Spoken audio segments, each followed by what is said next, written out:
Voilà, dans cette vidéo, je prends deux multiprises bien distinctes. Pourtant, elles ont la même fonction, toutes les deux.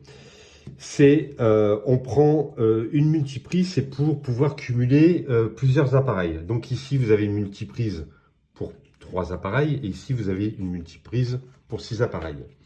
Alors, moi, j'ai remarqué, en grande surface, vous avez du matériel ici, où quand vous regardez les références du matériel, on ne vous donne pas l'attention que vous pouvez utiliser.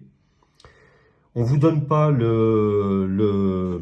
la puissance que vous pouvez mettre dans la multiprise. Et ça, je trouve ça hyper dangereux. Contrairement à celle-là, où on a quand même quelques indications. Alors, les indications, c'est, on le voit bien, vous pouvez utiliser cette multiprise sur une tension de 230 volts. 16 ampères maximum. Et une puissance à ne pas dépasser de 3680 watts. Le cordon est équipé en 3 fois 1,5 mm² sur une longueur de 2 mètres. Ensuite, on a la résistance IP44.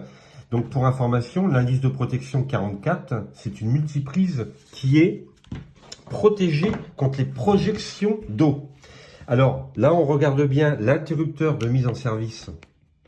Il est protégé par ici un capuchon en caoutchouc. Ici, on a les volets. Et regardez, en dessous des volets, on a un joint. On a un joint de protection, justement, contre les projections d'eau.